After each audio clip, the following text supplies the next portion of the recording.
À présent, je vous invite à laisser battre votre cœur à l'unisson de celui de la ville qui bat au rythme des arts qui jaillissent de toutes parts dans la seule rue étroite de cette petite cité de caractère qu'est Luché-Pringé. Peinture, photographie, artisans d'art, créateurs de bijoux, tous les arts sont représentés ici, une véritable galerie à ciel ouvert. C'est parti! Et bien donc nous voici à Pringé, je suis en très bonne compagnie parce que je suis avec Pascal Sueur et Gilles Guillard. Donc Gilles Guillard qui s'occupe de la logistique de ce festival et notre chère Pascal qui elle s'occupe de la partie artistique. Alors expliquez-nous un petit peu, alors déjà le nom de l'association. Alors l'association des habitants et amis de Pringé. Parce que nous sommes sur la commune de Luché-Pringé, n'est-ce pas? Et alors combien de bénévoles se sont affairés? 35, c'est bien comme chiffre? Ah bah oui, moi j'ai... 35, oui c'est ça, 35. 5 et 3 ça fait 8, ouais, on est pas mal.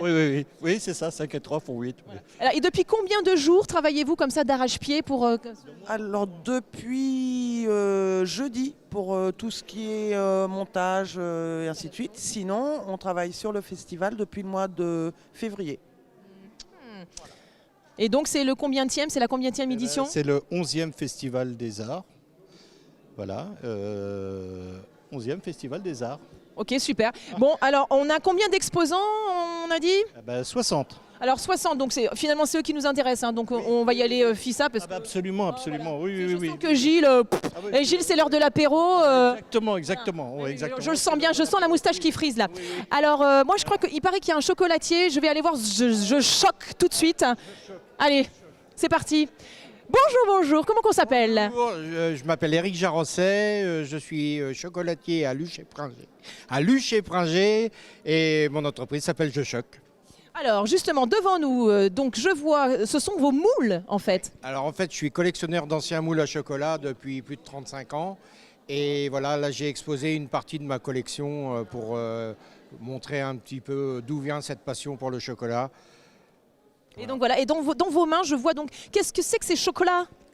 Alors là, pour aujourd'hui, comme on a une vente aux enchères ce soir, je vous ai fait des harençors en chocolat, une caisse en bois de harençors en chocolat. Et puis je vous ai aussi préparé pour les 24 heures des petites voitures. Et je vous ai aussi préparé une caisse. Voilà, des petits outils en chocolat. Ça, ce sont vraiment des œuvres d'art en fait, vos chocolats. C'est une passion, vous savez. On fait. Non mais par exemple, là je vois la boîte à outils. Combien de temps pour faire des chocolats comme ça sculptés? Alors c'est des moules en fait qu'on fait le chocolat. Il y a plus de temps à préparer, à envelopper qu'à faire le chocolat en lui-même. Mais bon, c'est comme les harengs, bon, ben là, il y a un peu plus de travail parce que c'est un très vieux moule que j'ai trouvé. J'ai trouvé des harençors, j'ai trouvé ça génial. Alors je me suis dit, bon, ben voilà, pour la vente aux enchères de ce soir, autant faire une caisse avec des harençors en chocolat. Oui, puis ça peut donner des idées cadeaux pour la fête des pères qui a bientôt lieu, tout ça. Tout à fait, tout ça, tout à fait, il n'y a aucun problème pour ça. Donc du coup, si on veut un chocolat original comme ça, avec une jolie forme, eh bien on vient chez vous à Luché-Pringé. Donc Jarosset Éric, chocolatier. Tout à fait. Eh bien merci Eric, on continue, on va voir vos collègues hein, parce qu'il y a plein d'exposants. Hein. Allez, bon alors là on est avec un numéro, avant on avait Édouard Romain d'Argent, là on a Fanfan au doigt d'or, Fanfan donc qui peint avec ses doigts. Bonjour Fanfan, ça va? Bonjour, bien sûr que ça va. On a dérangé Fanfan pendant qu'elle était en train de manger, c'est pour ça. Alors expliquez-nous ce que vous faites Fanfan, comment vous travaillez donc votre peinture? Alors je travaille sur n'importe quel support avec des bâtons d'huile et que je travaille avec mes mains. Enfin, la plupart du tableau, parce que bien sûr, j'ai parfois besoin de mon pinceau pour faire des petits traits fins. Mais autrement, c'est uniquement fait avec les doigts. C'est-à-dire tous les petits détails que l'on voit là, par exemple les lampadaires. Avec le pinceau, bien sûr, parce que j'ai pas les doigts aussi fins. Je les ai, mais pas tant.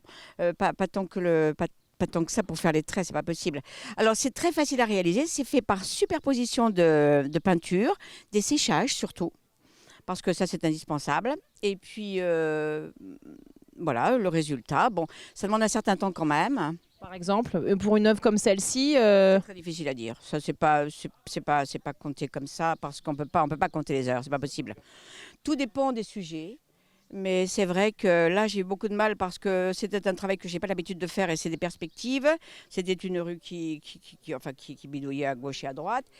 Mais autrement, mes personnages sont faits uniquement avec mes doigts et puis travailler comme ça. Superposition de couleurs et séchage surtout. D'accord?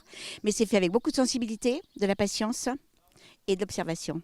Voilà, c'est tout. Merci Fanfan. Bon, on va vous laisser à vos saucisses et à vos frites. Merci à vous. Et puis, elles sont très jolies vos œuvres. Et puis on va continuer à aller voir vos copains exposants. Merci Fanfan. Merci à vous. Donc là maintenant, je suis avec Solène Chartier. Solène qui est la locale de l'étape en fait, puisque tu es luchoise. Et oui, tout à fait. Je suis née à Luché, j'ai grandi à Luché. Et voilà, j'ai fait mon collège et lycée. Voilà. Et donc toi, aujourd'hui, tu représentes, parce qu'il y a plein d'arts qui sont représentés aujourd'hui, donc les écrivains. Et donc voilà, donc là, ce sont tes livres en fait qui ont été édités. Tout à fait.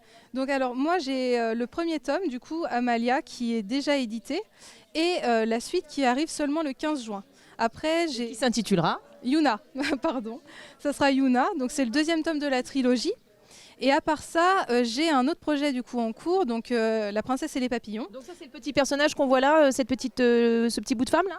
Exactement, c'est ce petit bout de femme. Donc là, vous pouvez voir les différentes étapes de création. Donc j'ai travaillé avec une illustratrice française qui vit dans les Hauts-de-France, Christelle Ponche, et qui a créé des illustrations fabuleuses. Donc il y aura une campagne Ulule en deuxième moitié d'année. Mais pour l'instant, du coup, je présente mon projet. Voilà. Donc ce sera, sans déflorer l'histoire, mais... Alors, La princesse et les papillons, c'est l'histoire d'une jeune fille qui est plus grande que les autres. Donc elle a 5 ans, mais elle fait 2 mètres et elle en souffre énormément. Puis un jour, elle va heurter un papillon, donc le blesser, et devenir aussi minuscule qu'un brin d'herbe. Du coup, il y a une épopée qui commence parce qu'il faut sauver le papillon, mais elle est toute petite, donc comment faire? Donc là, elle comprend que finalement, être petite, c'est pas mieux qu'être très grande, quoi. Et du coup, comment t'es venue cette passion de l'écriture? Alors, j'écris depuis un moment. En fait, j'écris depuis que j'ai arrêté de jouer au Barbie et au Playmobil avec ma sœur. Donc, c'était il y a pas si longtemps que ça. T'es très jeune. Oui, mais j'ai arrêté très tard. Du coup, j'écris depuis mes 16 ans, depuis le lycée à peu près. Et j'ai mille et une idées d'histoire en tête, mais du coup, elles se concrétisent que depuis très récemment. En tout cas, c'est la fierté donc de Luché. Et ta maman donc institutrice, c'est ça? C'est ça. L'amour des mots, ça vient de maman quand même. Ah oui, carrément, carrément. Merci beaucoup. Merci à toi. Je continue mon petit tour. Allez. Alors à présent, je suis avec Caroline Delarue, Caroline qui est donc ferronnière d'art. Caroline, donc vous avez vu le t-shirt winner, donc c'est une gagnante. Une gagnante. Voilà, elle est en vert, moi je suis en jaune, donc je ne suis pas la seule à m'être mise en couleur aujourd'hui.